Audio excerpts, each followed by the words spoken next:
sebagai imam dan penceramah tarawih pada malam hari ini oleh Ustadz Kiki Ferdiansyah Wijaya MPD. Bapak Ibu jamaah sholat isya dan tarawih yang dirahmati Allah Subhanahu wa Ta'ala, demikianlah informasi dari Panitia Ramadan Masjid Al-Qanaah yang dapat kami sampaikan. Ada kurang dan lebihnya kami mohon maaf. Kepada beliau yang terhormat Ustadz Kiki Ferdiansyah Wijaya MPD dipersilahkan. Wassalamualaikum warahmatullahi wabarakatuh. Waalaikumsalam warahmatullahi wabarakatuh.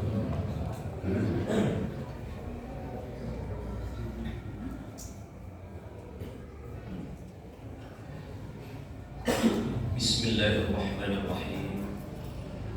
Assalamualaikum warahmatullahi wabarakatuh. Waalaikumsalam warahmatullahi wabarakatuh. Innal hamdalillah nahmaduhu wa nasta'inuhu wa nastaghfiruh wa na'udzu billahi min shururi anfusina wa min sayyiati a'malina. May yahdihillahu fala mudilla lahu wa may yudlil fala hadiya lahu. Asyhadu an la ilaha illallah wa asyhadu anna Muhammadan abduhu wa rasuluh. Allahumma shalli ala sayyidina Muhammad wa ala ali sayyidina Muhammad. Allah Ta'ala fil Qur'anil Karim. A'udzu billahi minasy syaithanir rajim. Walladzina idza fa'alu fahishatan aw zalamu anfusahum zakarullaha fastaghfiru li dzunubihim wa may yaghfiru dzunuba illa Allah wa lam yusirru 'ala ma fa'alu wa hum ya'lamun. Bapak-bapak, ibu-ibu, adik-adik yang dirahmati Allah, marilah kita kembali memanjatkan puji dan syukur kepada Allah atas segala rahmat yang Allah limpahkan dalam kehidupan kita. Alhamdulillah kita sudah bisa menyelesaikan puasa kita pada hari ini. Semoga Allah Subhanahu wa Ta'ala menerima segala amal saleh kita semua. Amin. Dan insya Allah kita diberikan kekuatan untuk menuntaskan Ramadan ini dengan sebaik-baiknya, dan pada akhirnya kita menjadi orang-orang yang bertakwa. Yang kedua, salawat dan salam mari kita haturkan kepada suri tauladan kita, baginda Nabi besar Muhammad sallallahu alaihi wasallam, beserta segenap keluarganya yang mulia, sahabat-sahabatnya yang terkasih, dan semoga kelak dengan izin Allah kita mendapatkan syafaat dari beliau manakala kita kembali kepada Allah Subhanahu wa Ta'ala. Bapak Ibu yang dirahmati Allah, selama kita menunaikan ibadah puasa, atau lebih tepatnya dalam sholat tarawih yang kita tunaikan, ada doa Bapak Ibu yang suka kita baca. Barangkali Bapak Ibu sudah hafal doa ini. Allahumma innaka afuwun tuhibbul afwa fa'fu anni. Ya. Atau dalam redaksi yang agak berbeda ada tambahan sedikit, Allahumma innaka afuwun karim tuhibbul afwa fa'fu anna ya karim. Ya. Jadi doa tersebut Bapak Ibu yang dirahmati Allah, kita munajatkan kepada Allah terutama pas sholat tarawih, bisa dipimpin oleh Bilal atau kita melakukannya secara mandiri. Ya. Intinya Bapak Ibu, kita ingin agar dosa dan kesalahan kita itu diampuni oleh Allah Subhanahu wa Ta'ala. Nah, di doa tersebut Bapak Ibu sangat indah karena kita diajarkan bagaimana cara kita meminta kepada Allah. Jadi yang pertama Bapak Ibu, kalau kita meminta itu puji dulu, sanjung dulu Allah itu dengan Asmaul Husna, salah satu, salah dua, dan seterusnya. Ya sama halnya ketika Bapak Ibu kalau ketemu dengan seseorang, dipuji, disanjung itu senang tidak Bapak Ibu?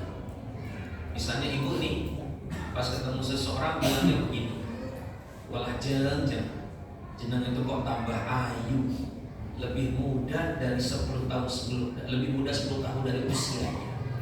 Nah, kira-kira senang nggak Bapak Ibu? Ibu senang Bu? Walaupun ujung-ujungnya ngutang Bapak Ibu. Banyak apa terjadi? Di alam dulu, dipuji dulu, disanjung, ujung-ujungnya ngutang. Dan kalau sudah ngutang susah nyaur gitu ya. Tapi suasana sudah enak. Betul kan Bapak Ibu ya? Nah sama dengan itu kita hari kali dalam doa tersebut menyanjung Allah dulu. Ya Allah, sesungguhnya Engkau Maha Pemaaf dan menyukai permaafan, maka maafkanlah aku. Nah, intinya Bapak Ibu, di dalam doa tersebut kita ingin Allah mengampuni dosa kita, mengampuni kesalahan kita. Karena kita sadar betul banyak dosa, banyak maksiat yang sering kita lakukan. Tambah umur, tambah banyak dosa, ya kan? Karena itu Bapak Ibu yang dirahmati Allah, kita harus menjadikan Ramadan ini sebagai momentum perbaikan diri. Nah, perbaikan diri itu dimulai dari mana? Dimulai dari taubat. Ya. Nah, cuma Bapak Ibu ada seorang tokoh namanya Imam Al-Qujwiri. Beliau menulis satu kitab, Bapak Ibu, kitabnya namanya Kashful Mahjub. Bahwa kata beliau yang namanya taubat kita itu berjenjang, Pak. Jenjangnya orang awam itu beda dengan orang yang khusus. Orang yang khusus beda dengan orang yang keramat khusus. Nah, taubatnya orang awam kayak kita nih Bapak Ibu, namanya adalah at-taubah. At-taubah itu Bapak Ibu adik-adik sederhananya keluar dari dosa besar menuju ketaatan kepada Allah. Jadi kata kuncinya adalah meninggalkan dosa besar. Nah, pertanyaannya, apa tanda perbuatan itu termasuk dosa besar? Kan gitu ya. Kita harus tahu biar kita ini jangan sampai merasa tidak banyak dosa padahal pelaku dosa besar. Nah, kita lihat Bapak Ibu pendapat tokoh lain namanya Imam Al-Ghazali dalam kitabnya Ihya Ulumuddin. Yang pertama kata beliau, Bapak Ibu, tanda dosa besar itu perbuatan itu Bapak Ibu diancam Allah dengan neraka. Contoh, ada ayat dalam surat Al-Mulk itu yang berbunyi walilladzina kafaru bi rabbihim adzabu jahannam wa bi'sal masir. Nah, jadi kalau kita diingkar kepada Allah, maka Bapak Ibu diancam Allah dengan neraka jahannam. Ada lagi pesan seorang tokoh dalam Al-Quran yang bukan Nabi, bukan Rasul, tapi diabadikan pesan-pesannya. Namanya Luqmanul Hakim. Ya bunayya la tusyrik billah, inna syirka la zulmun azim. Ya kan? Hai anakku, jangan mempersekutukan Allah. Mempersekutukan Allah perbuatan zalim yang luar biasa. Nah, perbuatan yang dirujuk pada ayat-ayat yang tadi saya nukilkan Bapak Ibu, itu termasuk dosa-dosa besar. Nah, bentuk pengingkaran yang paling sering sekarang apa Bapak Ibu sekalian? Banyak orang dengan sengaja meninggalkan sholat 5 waktu. Itu dosa besar. Ya. Bentuk pengingkaran, orang tidak menunjukkan penghambaannya kepada Allah. Makanya kalau Bapak Ibu sekalian sempat meninggalkan sholat 5 waktu, di samping harus menunaikan melakukan taubatan nasuha, sholat-sholat yang kita tinggalkan sebelumnya Bapak Ibu harus diganti. Tidak cukup dengan semata-mata kita sholat sunat taubat atau menyatakan taubatan nasuha, tapi sholatnya tidak bisa, harus diganti secara berkelanjutan. Ya, mungkin sedikit demi sedikit, tidak harus selesai satu waktu. Karena barangkali Bapak Ibu kita terlalu banyak yang ditinggalkan, gitu ya. Nah, maka Bapak Ibu harus kita ganti dengan cara seperti itu.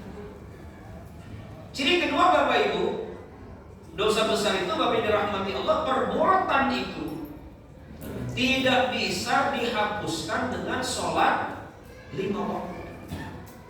Jadi sholat 5 waktu itu Bapak Ibu dirahmati Allah hanya menghapus dosa kecil.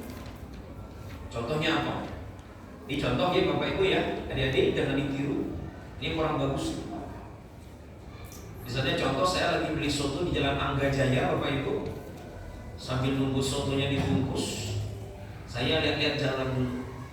Gak sengaja ngeliat mbak-mbak ya, pakai celana pendek, pakaiannya seksi Bapak Ibu sekalian. Walaupun Ustaz kan saya pria normal Bapak Ibu sekalian. Istighfar saya. Astagfirullah. Istighfarnya dari ujung sana sampai ujung situ Bapak Ibu. Itu saya Pak. Bapak-bapak di sini tidak kan? Tidak jauh beda gitu ya. Ya sudah kalau nggak jauh beda. Berarti sampai bawah Bapak Ibu sekalian. Nah, kalau itu yang terjadi Bapak Ibu, itu berarti dosa kecil. Okay? Nah, insya Allah dengan sholat 5 waktu dihapuskan oleh Allah. Clear nih Bapak Ibu nih? Tapi kalau dosa besar, maaf Bapak Ibu, tidak cukup dengan sholat 5 waktu. Apa contohnya Bapak Ibu? Nabi dalam hadis itu menyebutkan sekurang-kurangnya ada 4 Bapak Ibu. 1, mempersekutukan Allah. Oke. Contoh misalnya Bapak Ibu kita kepengen warung kelontongnya laris manis, lalu pergi ke Mbah Dukun, Mbah tolong ini warung saya biar rame, gimana caranya? Oh jenengan Bu tinggal cari 7 kembang, campur dengan 7 air dari 7 sumur, malam Jumat jam 12 jenengan mandi, ya sisa airnya dicipratin depan toko jenengan, nanti tokonya laris manis. Jenengan amalkan, itu namanya perbuatan syirik. Clear ya Bapak Ibu? Yang kedua apa? Yang kedua, durhaka kepada orang tua. Dalam sebuah hadis diriwayatkan oleh Imam At-Tirmizi Bapak Ibu, kata Rasulullah, salah satu orang yang celaka itu adalah celakalah seseorang yang punya orang tua yang sudah renta, yang sudah menua, tapi dia tidak masuk surga karena. Jadi kalau Bapak Ibu punya orang tua yang satu atap, diasuh, dirawat sama Bapak Ibu, gak masuk surga, kalau minjem bahasa Bang Roma, terlalu Bapak Ibu. Oke? Karena Bu, itu berkah yang luar biasa berkhidmat kepada orang tua Bapak Ibu sekalian. Yang ketiga, apa Bapak Ibu sekalian? Bersumpah palsu. Nih kayak kasus ijazah palsu nih. Ya. Rampung-rampung sampai hari ini ya. Saya ngikutinya dapat berita dari Punatua itu makin bingung saya Bapak Ibu sekalian. Ya, mana yang betul? Ya. Walaupun indikasinya mungkin kelihatan sebenarnya Bapak Ibu sekalian. Siapa yang benar, siapa yang salah ya. Tapi biarlah itu berjalan. Yang jelas kalau ada salah satu pihak yang berbohong, berdusta, bersumpah palsu pada kasus itu, yang bersangkutan kena dosa besar. Itu Bapak Ibu sekalian. Yang keempat apa Bapak Ibu? Membunuh tanpa alasan yang benar, kecuali ada rukhsah, ya kan? Contoh yang kemarin kasus yang lagi viral di Jogja, ada 2 jambret dikejar sama mobil suami yang dijambret itu, nabrak tembok di Janti. Betul ya Bapak Ibu ya? Saya baca, saya ikuti, ternyata jambretnya Pak yang meninggal itu asalnya sama dengan asal saya, sesama orang Palembang. Ya, jadi Bapak Ibu jangan samakan semua orang Palembang jambret. Ya Bapak Ibu nggih, kalau nggak ada ustaz kok maksudnya jambret ya. Di orang Palembang itu ada 2, ada wong kito galo, ada wong kito gilo Bapak Ibu ya. Nah, yang gilo itu yang nggak betul, yang wong kito galo itu yang baik-baiknya Bapak Ibu. Tenang Bapak Ibu nggih, saya sudah makan bakpia sama gudeg, sudah Cina Bapak Ibu sekalian. Nah, 4 dosa ini Bapak Ibu, dosa besar, ya kan? Nggak cukup dengan sholat 5 waktu, harus dibarengi dengan taubatan nasuha. Taubatan nasuha itu rukunnya cuma 3, Bapak Ibu sekalian. Disesali, yang kedua jangan diulangi, dihentikan, yang ketiga janji komitmen tidak terjadi lagi di kemudian. Itu aja. Kalau dosanya hanya kaitannya hablum minhum. Yang ketiga Bapak Ibu, ya, yang ketiga, ciri dosa besar itu Bapak Ibu, pelakunya dikenakan hukuman fisik. Jadi contoh misalnya Bapak Ibu ada orang yang membunuh, orang yang membunuh, hukumnya apa? Dikesos, ya kan? Bunuh dibalas, dibunuh juga, kecuali keluarganya memaafkan dan minta tebusan, kan begitu. Kalau orang mencuri, korupsi misalnya Bapak Ibu, apa hukumannya? Dipotong tangannya. Bayangkan kalau diterapkan di Indonesia, banyak gak yang buntung tangannya Pak? Waduh, banyak tuh. Di gedung DPR penuh yang buntung Pak. Banyak gubernur, bupati, wali kota tangannya pada buntung Bapak Ibu sekalian. Karena karir tertinggi para pejabat itu jadi narapidana kan? Yang dikorupsi tidak semata-mata jutaan, sekarang apa? Miliaran bahkan triliun. Betul kan? Makanya Bapak Ibu sekarang lagi rame nih, MBT lagi soroti nih. Nah, ayo siapa yang di sekolah ini kan tahu betul kisahnya kayak apa kan? Iya. alokasinya 10.000, tapi kalau dicek, kalau kita lihat jumlah total per harinya nggak sampai 5.000. 5.000-nya kemana? Ditilok, ya kan? Dan dari awal saya sudah sepakat, saya sudah bersuara, ini nggak betul. Dalam konstitusi itu yang harus ditanggung pemerintah itu bukan makan, tapi pendidikan. Betul nggak Bapak Ibu sekalian? Maaf kalau di sini ada yang bagian dari SPPG ini ya. Maaf sekali. Saya harus menyampaikan terbuka nih, daripada cuma berundel di belakang, Pak. Bagi saya MBG itu banyak bentuk korupsi yang terang-benderang di hadapan kita, Bapak Ibu. Dan membebani negara, Bapak Ibu. Tahu nggak utang negara kita berapa sekarang? 10.000 triliun. Dan negara kita, Bapak Ibu, hari ini harus gali lubang tutup lubang untuk bayar bunga utang. Jadi kan harus tahu itu, Pak. Ya. Coba lihat kalau selesai MBG, tanya teman-teman yang guru di sini. Banyak nggak sisanya mubazirnya, Pak? Banyak sekali. Itu cerita istri saya, Bapak Ibu. Okay. Maka Bapak Ibu harus kita kritisi biar ini diperbaiki. Saya setuju MBG, tapi sasarannya harus selektif. Tidak boleh menyasar pada semua orang, tidak boleh menguras sumber daya anggaran negara kita. Clear itu Bapak Ibu sekalian. Yang keempat tanda dosa besar itu Bapak Ibu, pelakunya, dampak perbuatan itu meluas. Tidak hanya pada pelakunya, tapi pada orang yang tidak berbuat. Tuh lihat tuh contohnya, korupsi itu Bapak Ibu sekalian.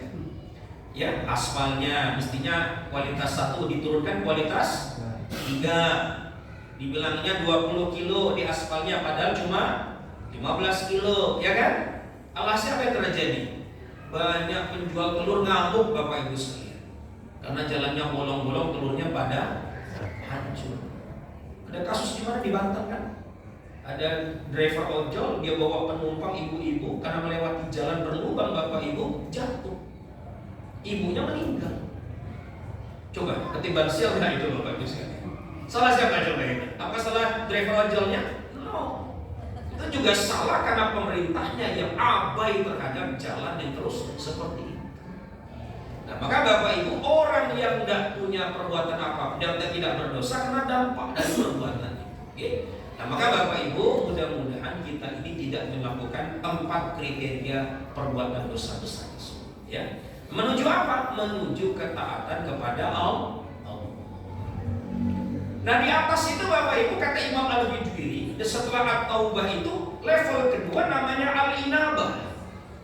Al-inabah itu Bapak Ibu meninggalkan dosa kecil menuju kecintaan kepada Allah. Makomnya lebih tinggi, Pak. Jadi dosa kecil, Pak, ya. Dosa kecil itu berarti perbuatan yang tidak termasuk 4 ciri yang tadi saya sampaikan. Ya. Cuma hati-hati. Dosa kecil bisa jadi dosa besar. Ya. Kata Syekh Nawawi Al-Badkhani di dalam Mashaibul Ibad, ada 5 situasi yang membuat dosa kecil bisa jadi dosa besar.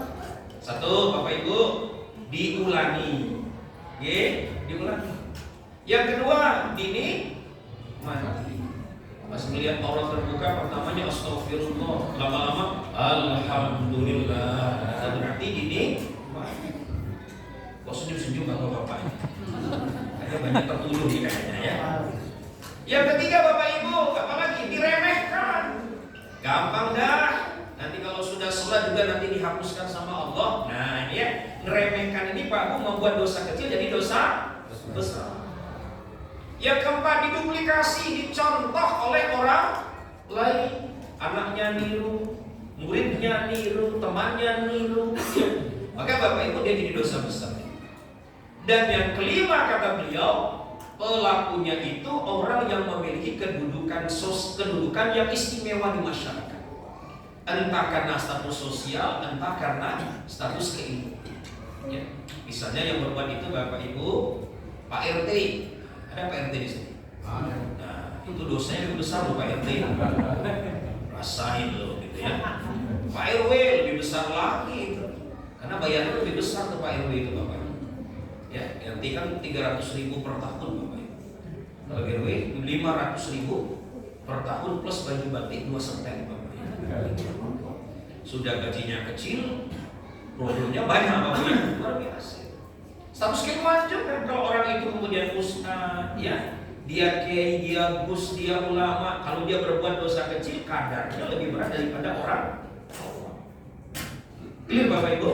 Nah, ya, dalam 5 situasi itu dosa kecil bisa jadi dosa besar. Menuju apa? Ketaatan, menuju apa? Kecintaan kepada Allah. Makanya kita ini harus berdoa sama Allah agar kita muncul rasa cinta kepada Allah. Nabi ngajari paku doa, ya, bagus doanya itu. Diriwayatkan oleh Imam Nasai dan Imam At-Tirmizi. Nah, saya bimbing Bapak Ibu ikuti, mudah-mudahan bisa ngamali doa. Allahumma inni as'aluka. Allahumma inni as'aluka Hubbaka wa hubba wa hubba amman yuhibbuka amma yuhibbuka wa hubba amali yuqarribu ila hubbik. Ulangi nggih. Allahumma inni as'aluka hubbaka wa hubba man yuhibbuka wa hubba amali yuqarribu